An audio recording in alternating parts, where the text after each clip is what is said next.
अगर हिंदुस्तान में हिंदू है तो हिंदुस्तान है। हिंदू धर्म और हिंदुत्व में क्या फर्क है? कुछ फर्क नहीं है। शरीर और आत्मा में क्या फर्क है? शरीर ना हो तो आत्मा बोल नहीं पाएगी, भटकेगी। हिंदुत्व ना हो तो हिंदू बोल कैसे पाएगा, भटकेगा। हाँ, मैं इतना जरूर कहता हूं कि बांग्लादेश वाला सिम देखने के बाद मन नहीं मानता। रात को नींद नहीं आती दादा। सब मजाक अपनी जगह, चर्चा अपनी जगह, संवाद अपनी जगह, व्यवहार बात विवाद अपनी जगह। किसी पति के सामने पत्नी का रेप होना, किसी बहन भाई के सामने बहन का रेप होना, बच्चों को बुजुर्गों को उल्टा लटका देना, तंदूर में भून देना, इसको हम मानवता कहेंगे? ये गुनाह उनके भी लिखे जाएंगे जो तटस्थ और मौन रहे। और चुप्पी तोड़नी होगी दादा। तोड़ने के अतिरिक्त तो दूसरा कोई मार्ग ही नहीं है। नमस्कार, आप देख रहे हैं पॉडकास्ट विद आशीष सिन्हा। आज हमारे साथ खास मेहमान हैं आचार्य दीपांकर। आचार्य दीपांकर वो शख्स जो हिंदू धर्म गुरु तो हैं ही, साथ ही एक कुशल वक्ता भी हैं, जिनको सुनने के बाद लोग उनके मुरीद हो जाते हैं। आचार्य दीपांकर जी, बहुत स्वागत है आपका इंडिया डेली में। धन्यवाद आशीष भैया। आचार्य दीपांकर जी, आपने एक यात्रा निकाली है, भिक्षा यात्रा। जाति को लेकर आप अक्सर कुठाराघात करते हुए, सवाल उठाते हुए आप नजर आते हैं। आपने कहा कि ब्राह्मण बनिया पंडित में आखिर हिंदू जो है वो खंडित क्यों? एक लंबी आप भिक्षा यात्रा की बात करें तो 780 दिनों से आपने निकाली है। ये अचानक निकालने की जरूरत क्यों आन पड़ी?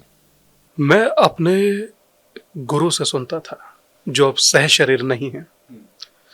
वो अक्सर कहा करते थे कि जातियों में विभक्त समाज अपने अस्तित्व को विलीन कर देता है। अगर जातियों में विभक्त समाज ना हो तो ये मानिए कि शिखर पर लहराते उस तिरंगे की तरह होगा जिसे हर व्यक्ति सैल्यूट करना चाहेगा। उस भगवे की तरह होगा जिसके आगे झुककर हर व्यक्ति प्रणाम करना चाहेगा।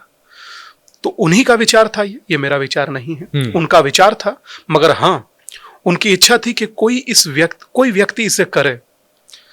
तो जब उनका सह शरीर वो नहीं रहे तो हमारे मन में ये विचार उन्हीं के द्वारा स्फुटित हुआ कि मुझे ये करना चाहिए। तो 23 नवंबर 2022 ये यात्रा देवबंद से शुरू हुई।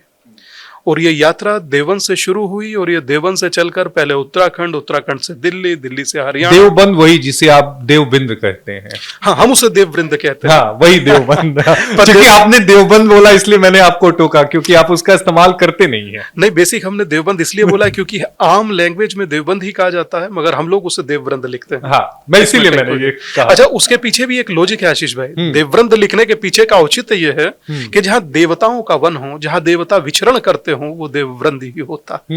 परंतु किन कारणोंवश वो देवबंद हो गया नहीं जानते, मगर उम्मीद करते हैं कि किसी रोज जब इलाहाबाद प्रयाग हो सकता है तो देवबंद भी देववृंद हो सकता है। लेकिन 23 नवंबर को ऐसा दिमाग में क्या आया? क्योंकि गुरुजी ने तो बात बहुत पहले कही होगी, अचानक क्या आया कि नहीं अब मुझे ये जो भिक्षा यात्रा है वो शुरू करनी है? क्यों ये दिमाग में आया?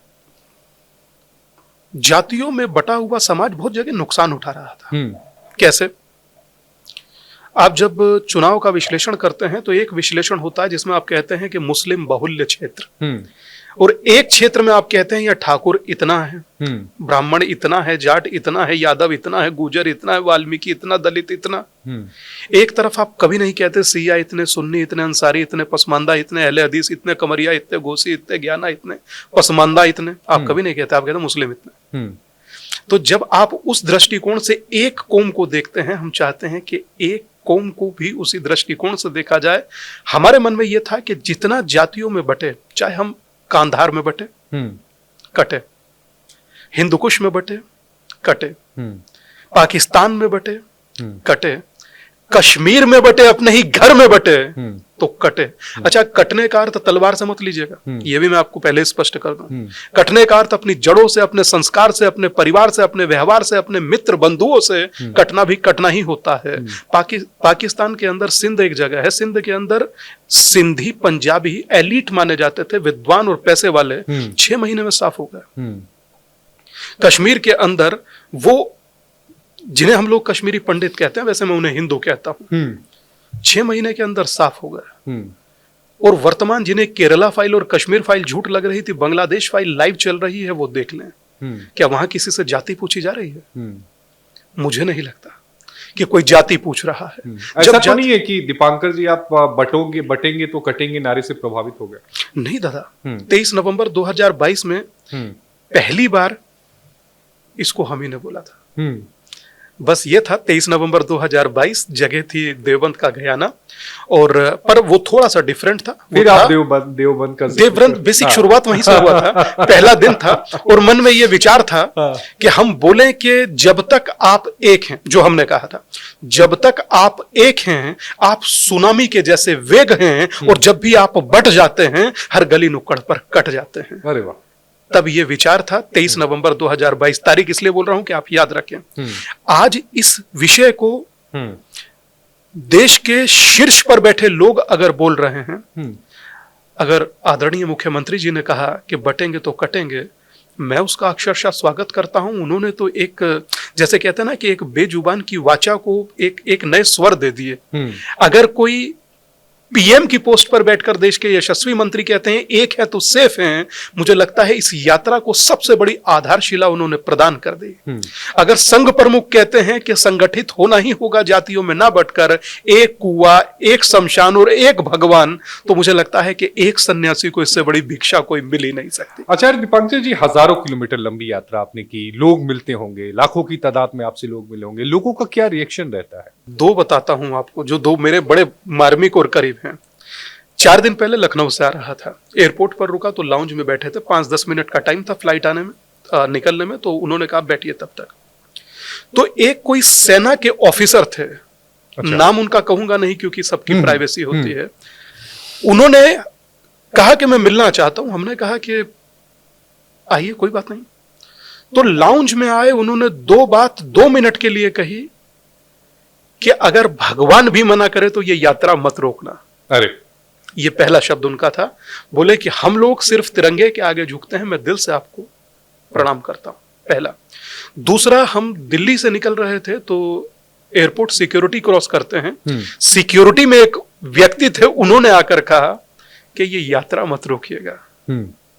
और एक किस्सा, हिमाचल से लौट कर जब आ रहे थे तो वो किस्सा वाकई दिल के करीब है। हमारी टिकट कंफर्म नहीं थी, 2-3 की वेटिंग थी, हम चुप से खड़े हुए थे। 2-4 महिलाएं, 2-4 पुरुष उठकर आए, बोले कि आप यहाँ क्यों खड़े हैं? हमने कहा हमारी टिकट कंफर्म हो जाए, अभी होने वाली है, तो टीसी साहब हमें बताएंगे तब हम बैठ जाएंगे। बोले कि वहां 10 सीटें खाली पड़ी हैं। बोले जो सन्यासी हमारे बच्चों का लड़ाई लड़ रहा हो और भारत को संगठित करने के लिए काम कर रहा हो, हम बैठे रहे और वो खड़ा रहे, इससे ज्यादा बढ़कर हम लोगों के लिए दुखद नहीं हो सकता।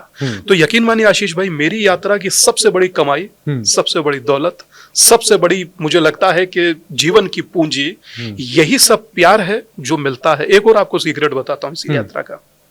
इस यात्रा ने 780 दिन पूरे किए। इस यात्रा में किसी से 1 रुपया नहीं लिया गया, आप जानते हैं? चवन्नी नहीं। ये आपके पॉडकास्ट पर बड़ी जिम्मेदारी से कह रहा हूं कि कोई उठकर कहे कि स्वामी दीपांकर को मैंने जीवन में कभी 1 रुपया दिया, हमने कभी नहीं लिया। ये यात्रा गुरुदेव की है, ये यात्रा महादेव की है, ये यात्रा सनातन को संगठित करने की है। तो ये यात्रा यूं ही चलेगी, चाहे जीवन के अंतिम क्षण तक करना हो, जब तक प्राउड से सब लोग स्वयं को हिंदू ना कहने लगे। जब अमेरिका से राष्ट्रपति पद की उम्मीदवार स्वयं को तुलसी गबाड़ कहती है I am proud Hindu, Rishi Sunak आते हैं ब्रिटेन से, कहते हैं आई एम प्राउड हिंदू। उस समय में स्वामी विवेकानंद कहते थे शिकागो में, मुझे हिंदू होने पर गर्व है। और स्वर्गीय श्रद्धेय अटल जी कहते थे कि हिंदू तन मन, हिंदू जीवन, रग रग हिंदू मेरा परिचय। तो जिसमें तमाम नदियां आकर गिरे वो सिंधु हैं हम। हमें गर्व है खुद पर दादा के हिंदू हैं हम। उसी गर्व को लोगों के भीतर जगाने की इस यात्रा का नाम ही भिक्षा यात्रा। आप भिक्षा यात्रा की जगह लोगों को एकजुट करना चाहते हैं और ये जो जातिवाद चल रहा है उसको खत्म करना चाहते हैं, लेकिन विपक्ष ये कह रहा है कि जातिगत जनगणना कराई जाए। मेरी विपक्ष से हाथ जोड़कर करबद्ध प्रार्थना है इस तरीके से, अगर है ताकत, आप वाकई बयान बहादुर तो हैं, मगर सच में आप बहादुर हैं, तो 6 करोड़ लोग आस्था की डुबकी कुंभ में लगा चुके हैं, इनकी जाति गिन दीजिए। मेरी करबद्ध प्रार्थना है। गिनिए इसमें पीडीए के कितने लोग हैं, गिनिए इसमें कितने दलित, कितने यादव, कितने वाल्मीकि, कितने जाटव, गिनिए इसमें कितने ब्राह्मण, कितने बनिया, कितने यादव, कितने गुजर, कितने जाट, गिनिए कितने प्रजापति, कितने सैनी, बताइए ना दादा कितने कुर्मी, कितने भूमियार, बताइए, मजा आएगा। मैं चाहता हूं देश आपको सुने। कि धर्म लोगों को जोड़ता है और सियासत लोगों को जातियों में तोड़ता है, और खासकर लोगों में भी हिंदुओं को जातियों में तोड़ता है। एक बात मुझे समझ में कभी आई नहीं कि आर्थिक आधार पर कोई जातिवाद होता नहीं है। 500 रुपए के नोट का अगर हम निकाल लें तो उसकी कोई जाति होती है क्या? छोड़ दीजिए, मैं आपको यही का बता रहा हूं। आपके स्टूडियो के बाहर एक फल बेच रहा था भाई। तो हमने उससे कहा कि 1 दर्जन केले कितने का है? कहता है 55 रुपया बाबा आपके लिए। और हमने कहा कि ये जो बिखरे हुए हैं, बोले बाबा ये फ्री ले जाइए। तो सोचिए कि बिखरे हुए फलों की, बिखरे हुए मनुष्य की उतनी ही वैल्यू है जितना ठेले पर व्यक्ति ने लगाया। और आप संगठित हैं तो फिर आपको कहने की जरूरत नहीं है, फिर आप उसी लेवल से देखे जाते हैं, उसी सम्मान के साथ देखे जाते हैं जो भारत के अंदर अन्य समुदाय भी देखे जाते हैं। मगर एक बात पूरी कर दे आशीष भाई, ब्लड लेने जाते हैं ब्लड बैंक में, कभी पूछे कौन जात का है? वहां तो धर्म भी नहीं पूछते। कुछ नहीं, छोड़ दीजिए। गंगा में स्नान कर रहे हैं लोग प्रयाग में, कौन बाजू में नहा रहा, कौन पूछ रहा है? आप बैठ कर जाएंगे ट्रेन में, बाजू में कौन बैठा, कौन पूछ रहा? प्लेन में जा रहे हैं, बाजू में कौन बैठा, कौन पूछ रहा? पूछ रहा कौन है? एक शब्द है कास्ट। मैं दावे से चुनौती से कहता हूं कि कास्ट शब्द भी भारत का नहीं, पुर्तगीज भाषा से लिया गया शब्द। तो वर्ण व्यवस्था कहां से आई? वर्ण व्यवस्था का अर्थ ये नहीं था कि वर्ण व्यवस्था डिवाइड करते थे। वर्ण व्यवस्था भी सुनिए आप, जब वर्ण व्यवस्था छेड़ ही दी है। हाँ, नहीं, दर्शकों को जानना और समझना बेहद जरूरी है। मैं वर्ण व्यवस्था की जिक्र करता हूं तो वर्ण व्यवस्था में जिक्र आता है श्रीमद् भगवद गीता। हाँ, श्रीमद् भगवद गीता अध्याय नंबर 4 श्लोक नंबर 13 और पन्ना नंबर 176 स्पष्ट कहता है, चातुर्वर्ण मया सृष्टम गुण कर्म विभाग्यशः। गुण और कर्म के आधार पर बांटा गया, कृष्ण के द्वारा जाति के आधार पर नहीं। इससे ज्यादा बेटर क्या चाहिए? मनुस्मृति, मनुस्मृति, मनुस्मृति कहते कहते व्यक्ति का मुंह सूख रहा है। मनुस्मृति में श्लोक कितने हैं कोई मुझे बताए? भारत के अंदर, दुनिया के अंदर अब तक कितनी मनुस्मृति बनिया है? कितनी मनुस्मृति बनी, कितनी लिखी गई? बताइए कोई नहीं बोलेगा। मैं ताज्जुब इस बात पर करता हूं कि मात्र इंसान बोलने के लिए बोल रहा है दादा। आपको लगता है कि गलत ढंग से इंटरप्रेट किया गया चीजों को, गलत ढंग से समाज में उसको प्रोजेक्ट किया गया? 2 चीज है। आपका अध्ययन ना करना आपको गुनाहगार बना देता है, अपराधी बना देता है, पापी बना देता है। और आपका अध्ययन करना आपके सामने झूठ को तो टिकने नहीं देता। अब एक शब्द है शूद्र, ठीक है ना?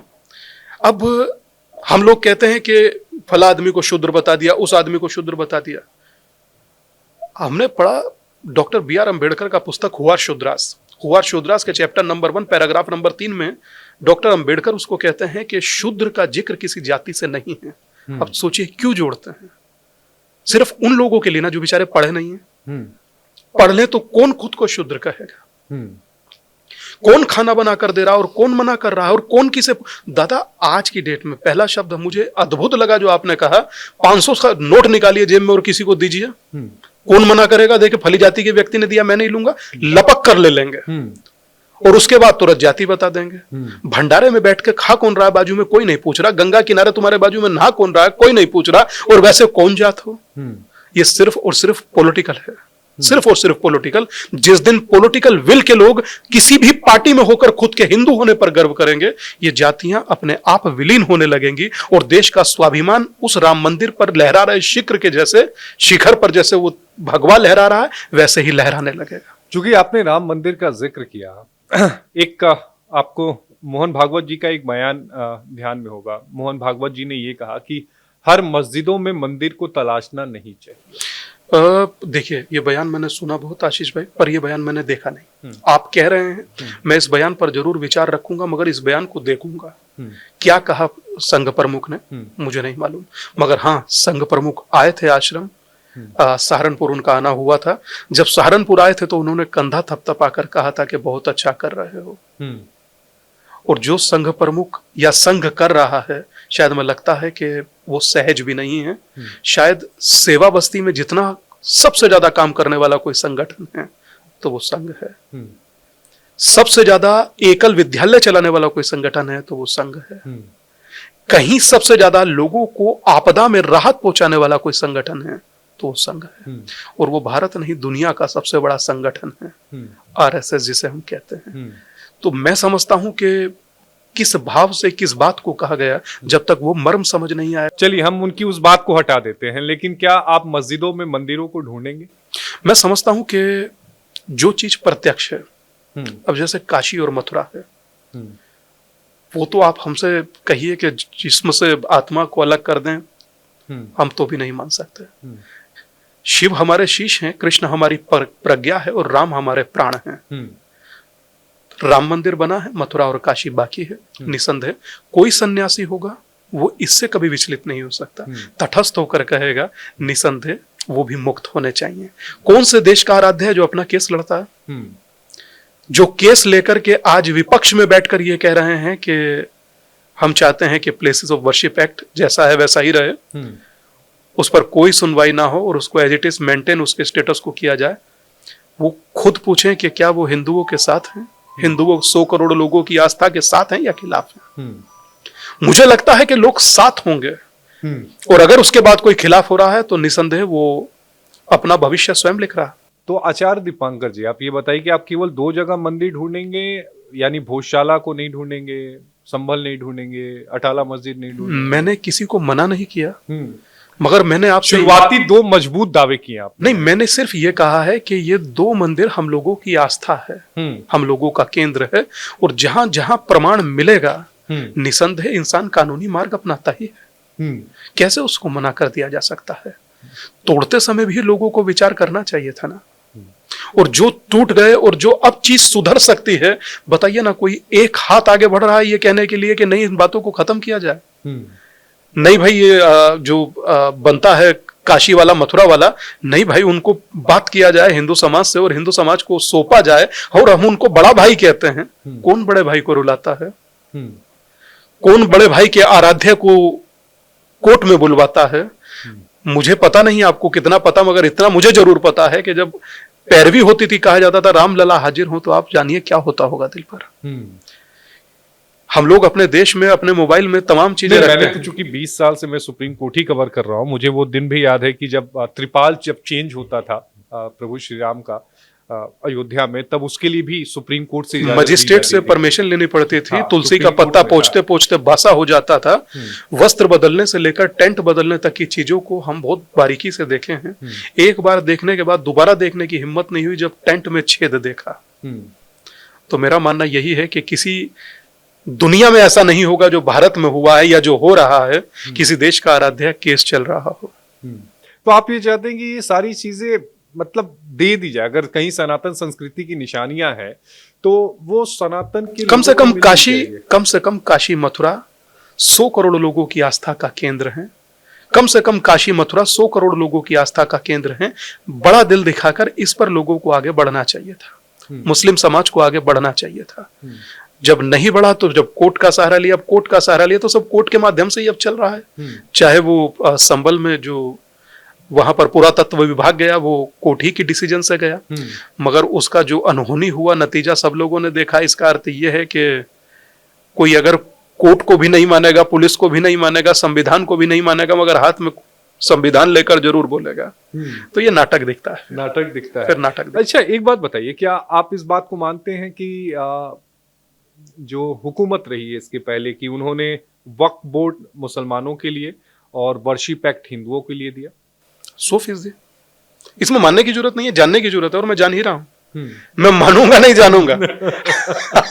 और मैं जाना इसको, और मैं जानकर बहुत दुखी हूं इस बात को लेकर के कि सोचिए कि इस देश में 100 करोड़ लोगों को मिला प्लेसेस ऑफ वर्शिप एक्ट, और ये सरकार 14 में आ रही थी और पुरानी जा रही थी, तो उस समय जाने से पहले दिल्ली के अंदर कितनी प्राइम प्रॉपर्टी दी गई वक्फ को। किसी को छुपा है क्या?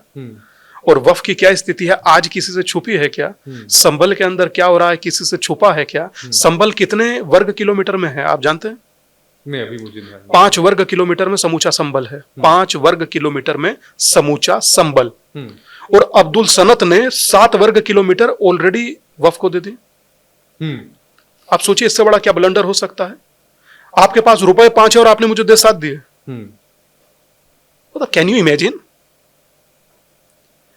कौन है अब्दुल सनत? कहां से आया अब्दुल सनत? कौन से राजा रजवाड़े परिवार से था अब्दुल सनत? अब्दुल सनत का कोई रिश्तेदार तो मिले। मुझे यह समझ नहीं आ रहा कि 1400 साल पहले इस्लाम इस धरती पर आया या 1400 साल पहले मुस्लिम इस धरती पर आया, XYZ जो भी, मगर 1600 साल पुराना एक गांव है तमिलनाडु कह रहा हूं, साउथ में, उसकी जमीन भी वक्फ की हो गई। जब बेटी की शादी करनी थी तो हाँ, बेटी की शादी करनी थी तो तहसीलदार ने कहा कि जाइए पहले वक्फ से नोटिस लेकर आइए, ये जमीन आपकी है। दादा ये आपको मजाक नहीं लगता? मुझे लगता है। 5 वर्ग किलोमीटर में फैला हुआ शहर आपने 7 वर्ग किलोमीटर वक्फ को दे दिया। और छोड़िए, इससे एक कदम और आगे बढ़िए, आपको और अच्छा लगेगा सुनकर के। 1905 में बनी प्रशासनिक बिल्डिंग 1929 में अब्दुल सनत ने वो भी वक्फ को दे दी। यकीन मानिए कि या तो आप हंस सकते हैं या माथा पकड़ सकते हैं, दोनों में से एक ही काम हो सकता है। मगर मैं उम्मीद करता हूं कि सरकार उन लोगों की बात भी सुनेगी जो वर्तमान वक्फ के शिकंजे में हैं। एक मध्य प्रदेश हाईकोर्ट के जज थे सिंह साहब, उन्होंने कहा कि एक बार पूरे भारत का नोटिस क्यों नहीं निकाल देते हो? एक बार निकाल दीजिए ना, टंटा ही खत्म। एक बार निकालिए, तमाशा ही खत्म। कभी बोले कि संसद हमारा वक्फ की जमीन पर, कभी बोले कि एयरपोर्ट हमारा वक्फ की जमीन पर, अभी सुनने में आया कुंभ वक्फ की जमीन पर। तो मैं हैरत में था कि कोई बुद्धिमान व्यक्ति नहर के लेफ्ट राइट किसी की जमीन हो ही नहीं सकती, या तो नहरबाई की होगी या सरकार की होगी। वो भी वो बता रहे हैं कि अपनी है। तो मैं समझता हूं कि ये ब्लंडर है दादा। कुछ लोग बैठे हैं जो इसमें ऐसी मनमानी कर रहे हैं और जिस पर चाहे नोटिस चिपकाए दे रहे हैं। लेकिन इसका विरोध पहले क्यों नहीं हुआ? दादा आप लोगों को साधुवाद, आप लोग सामने चीजों को ना लाएं तो हम लोग बोले कैसे? या हम लोग बोले तो कोई सुने कैसे? आज अगर चीजें सामने आ रही हैं तो देश बोल रहा है। मुझे तो कभी कभी हैरत होता है कि रक्षा और डिफेंस के बाद सबसे ज्यादा जमीन ही वक्फ पर है। जांच जरूर होना चाहिए, 16 आना जरूर होना चाहिए जांच। अगर जो नहीं हुआ तो वो दिन दूर नहीं कि आज जमीनों पर निशान है, कल इंसानों पर निशान लगेगा, परसों कारों पर निशान लगेगा, घर और मकानों पर निशान लगेगा। उसके बाद कहां माथा पकड़िएगा? अच्छा एक बात बताइए, चलिए अभी तो इतनी बातें हो रही हैं कि मैं आपको इतनी देर से देख रहा हूँ, बाहर ठंड का मौसम है और दीपांकर जी को ठंड नहीं लग रही है। क्या है ये? दिव्य शक्ति है? क्या है? कुछ नहीं दादा, बॉडी कंज्यूम हो जाती है, हैबिचुअल हो जाते हैं, इसी तरह से यात्रा करते हैं। पर ऐसा नहीं कि हमें शर्ट पहनना अच्छा नहीं लगता, किस दिन अच्छा लगता है तो पहन लेते हैं। ऐसा नहीं होता। कोई अच्छा सा उत्सव महोत्सव होता है जिसमें हमें लगे कि नहीं हमको भी बाबू बनकर जाना चाहिए, तो हम पहन लेते हैं। और दाढ़ी वाड़ी कैसे ट्रिम होती है? कोई भी कर देता है हेयर ड्रेसर दादा। हाँ। नहीं हो तो साथ में जो बालक रहता है ब्रह्मचारी वही बना देता है। अच्छा। तो हमें लगता है हो जाता है सहज। हाँ, आप जितना जीवन सहज रखेंगे उतना अच्छा है। हाँ। जितना आप इसको कॉम्प्लिकेट कर देंगे तो दिक्कतें होंगी। दिक्कतें होती है। क्योंकि कॉम्प्लिकेशन की यहाँ बात आई और बात यहाँ महाकुंभ की आई। महाकुंभ में एक महिला थी, बड़ी वायरल हो गई वो। हालांकि उन्होंने बाद में, हर्षा ने ये क्लेम किया कि मैं साध्वी नहीं हूं, लेकिन आपको इस बात का अंदाजा नहीं लग रहा है कि महाकुंभ जिस उद्देश्य से चल रहा है, वो जो चीजें आ रही हैं वो अलग डायरेक्शन में पूरी गाथा को लेकर जा रही है महाकुंभ के। मैं समझता हूं कि महाकुंभ बहुत विराट, बहुत भव्य, बहुत दिव्य। मुख्यमंत्री जी ने दिन रात अपने आप को उसमें झोंका हुआ है। शासनिक प्रशासनिक अमला जिस तरह से काम कर रहा है, प्रोएक्टिव, और एक कहता है ना कि 24/7 किसी चीज को रन करना, वॉच करना, ये साधारण नहीं है। आप सोचिए कि 5-7 दिनों के अंतराल में 6-7 करोड़ लोगों का स्नान कर लेना साधारण तो कहीं से नहीं हो सकता। यह है तो असाधारण। और इस असाधारण चीज में जहां वैचारिक आदान प्रदान होता है, जहां सांस्कृतिक आदान प्रदान होता है, जहां आध्यात्मिक आदान प्रदान होता है, मैं समझता हूं कि जहां सनातन की आस्था का महाकुंभ लगता है और हिंदुओं को एक करने के लिए वो महाकुंभ जाना जाता है, वहां ये सब चीजें मायने नहीं रखती। नहीं रखती। मतलब बहुत ठीक है, मर्यादा बनाए रखिए, मगर ये मायने नहीं रखती। लेकिन चूंकि बात महाकुंभ की हुई है, मैं एक आर्टिकल पढ़ रहा था, नागा साधु बनने के लिए भी साक्षात्कार होता है, इंटरव्यू होता है, क्या है प्रक्रिया, क्या है? एक कुछ रूल्स होते हैं जिनको फॉलो करना होता है कई साल तक। अच्छा। वो साधक जो बनना चाहता है वो फॉलो करता है, और निसंदेह फॉलो करना भी चाहिए, क्योंकि नागा ही एक ऐसी फोर्स थी जिसके जरिए बड़ी से बड़े युद्ध जीते जा सके। 1557 जाने 1657 में अहमद शाह अब्दाली जब मथुरा के रास्ते आया तो भगाने वाला नागा था। जब स्वात घाटी से होता हुआ तैमूर आया तो उसको वापिस का रास्ता दिखाने वाला नागा था। और वर्तमान आनंद मठ जैसी पुस्तकें भरी हुई हैं उनके संघर्ष और वीर गाथाओं से, तो मैं समझता हूं कि आकाश जिसकी छत है और धरती जिसका बिछोना, चारों दिशाएं जिसके वस्त्र हैं और भभूत जिसका श्रृंगार, मैं उसी को नागा कहता हूं। वाह वाह। अच्छा, ये बताइएगा कि मूर्ति और विग्रह में क्या अंतर होता है? प्राण जिसमें डल जाए सो विग्रह हो जाता है। मूर्तियों की तो कीमत लगती है। नहीं, कीमत इसलिए लगा दे, वो भी भाव है दादा। हाँ। भाव है। आप कहीं से सामान खरीदने जाइए तो बोलिए गणेश जी कितने के हैं? हाँ। वो बोले 500। इतने महंगा कोई गणेश जी देता है? ऐसा कहकर बोलते हैं। थोड़ा कम कर दो, थोड़ा कम कर दीजिए। आप सोचिए, जब उसी को वापस प्रवाहित करने जाते हैं, आप उन्हीं को जब गंगा में विसर्जित करने जाते हैं, तो आप कितने भावुक होते हैं। भावुक होते हैं। तो भाव नहीं रहता है, मतलब जब शुरुआत में आप मूर्ति खरीदते हैं उस समय वो भाव नहीं होता। उस समय श्रद्धा होती है। हाँ। कि मुझे लेकर चलना है, मुझे पूजा करना है, फिर उसके बाद हम लोगों को विसर्जन करना है। आप समझिए कि लोकमान्य तिलक ने परंपरा बनाई थी गणपति पूजन की। हाँ। आज पूरे भारत में सनातनी हिंदुओं को जोड़ रही है ना, और सनातनी हिंदुओं के साथ साथ और भी दुनिया के कई वर्ग उसे मना रहे हैं।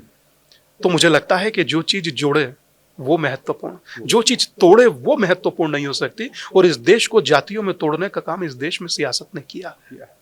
मगर मुझे लगता है कभी जब गिनती होगी या इतिहास लिखा जाएगा, इस इतिहास में लिखा जाएगा कि इस देश में कुछ लोग जोड़ने वाले भी थे, इस देश में कुछ लोग तोड़ने वाले भी थे। तो मुझे लगता है आने वाली जो पीढ़ियां होंगी वो ये नहीं कहेंगे कि पूर्वजों ने प्रयास नहीं किया।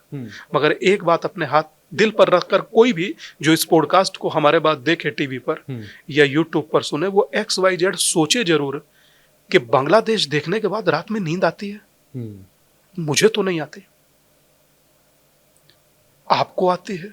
मैं हैदराबाद यात्रा करने गया, एयरपोर्ट से बाहर निकला तो चेंबरी के बाहर घूमते हुए एक बोर्ड देखा, रोहिंग्या फुटबॉल क्लब। मैं शॉकिंग था। वापसी में आते हुए एक व्यक्ति, नाम उनका लेना उचित नहीं है, हमने कहा कि यहां देखकर आपको नहीं लगता कि हालात अच्छे नहीं है? बोले बहुत दिनों से अच्छे नहीं है, बस आपके घर तक नहीं पहुंचे। जैसी परिस्थिति बिहार अभी यात्रा पर थे हम और गिरिराज दादा, सीमांचल के इलाके हमने कवर किए। लास्ट यात्रा किशनगंज बहादुरगंज पर संपन्न हुई, पहला चरण। जब नीचे उतर रहे थे मंच से, तो कई महिलाओं के माथे पर बिंदिया नहीं देखी, तो हमारे दिमाग में एक संशय पैदा हुआ। तो हमारी आदत है, हम पूछ लेते हैं, हमने क्या माता, काहे कोई टीका नहीं, बिंदी नहीं, सब सुना। तो मुस्कुराकर एक शब्द कहा कि बाबा पहचान कर लेता है। हमारे पांव के नीचे से जमीन निकल गई। किशनगंज बहादुरगंज बांग्लादेश की सीमा से 50-55 किलोमीटर दूर है। अगर वहां वो कह रही है मैं बिंदिया लगाऊं तो मेरी पहचान हो जाएगी, और मेरी पहचान होगी कि मैं हिंदू। अगर आज स्थिति उस बॉर्डर पर यह है, तो यहां दिल्ली तक पहुंचने में कितना समय लगेगा, ये हर व्यक्ति को जो अपने ऑफिस में, अपनी दुकान में, अपने मकान में, अपने संस्थान में बैठ करके इन चीजों को देख रहा है, इस पॉडकास्ट को सुन रहा है, तो जरूर सोचे क्यों आप ही टारगेट पे हैं बांग्लादेश में? क्यों आप ही टारगेट में हैं बिहार के उन सीमांचल वाले इलाकों पर? क्यों आप ही टारगेट में हैं कश्मीर में? आप ही क्यों टारगेट पर रहे? क्यों आज ही अपने ही देश में विपक्ष के भी टारगेट पर हिंदू ही है? कहां जाइएगा? कश्मीर छोड़कर यहां से कहां जाएं? कोई डेंगू बता देता है, कोई मलेरिया बता देता है, कोई कुछ बताता है हिम्मत तो अब गिनिए इनको, ये जो 6-7 करोड़ लोग आए और अभी 30 करोड़ आएंगे, इनकी जाति बताइए, मैं तो तब मानूं आपको। वरना तो ये देखिए, जो गिनना अभी गिन लीजिए,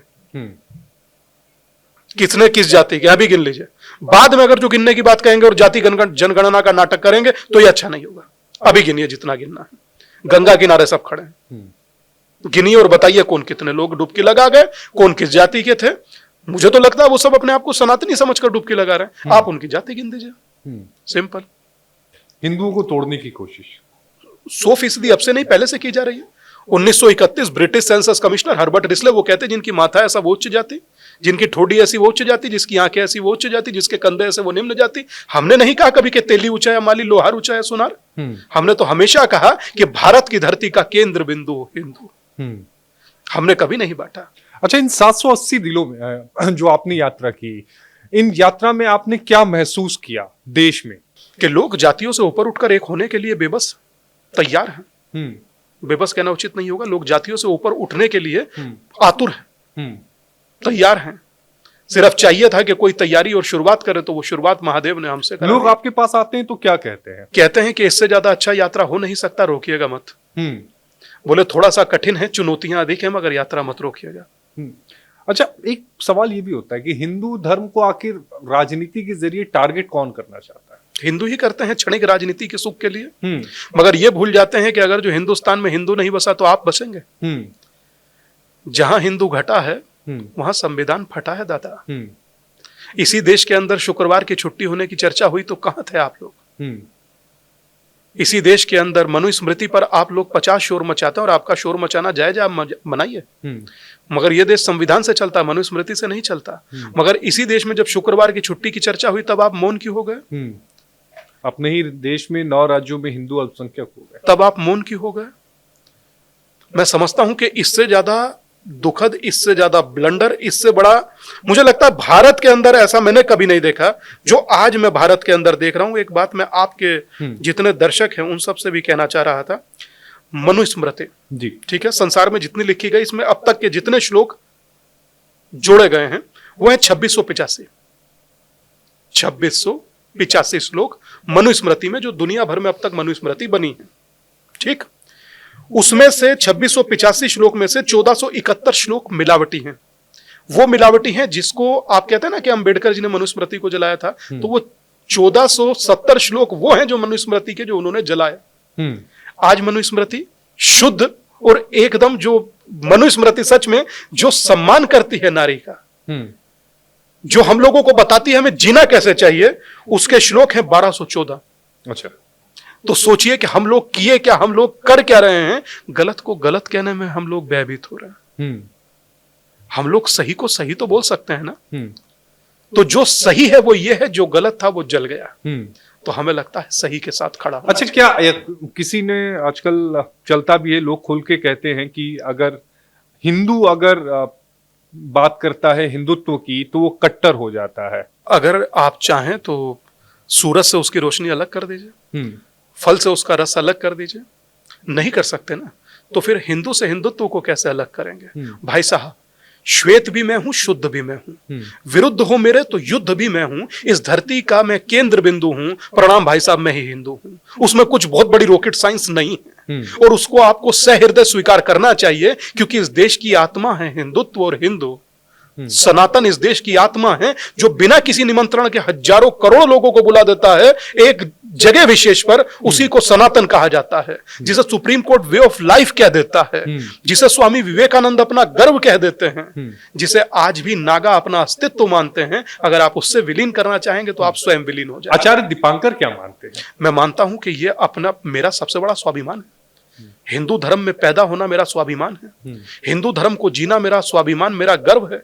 मुझसे किसी एक बार पूछा, मैं संकल्प ले रहा था, बोले कि अपना गोत्र बताइए, हमने हिंदू, अपना जाति बताइए, हमने हिंदू।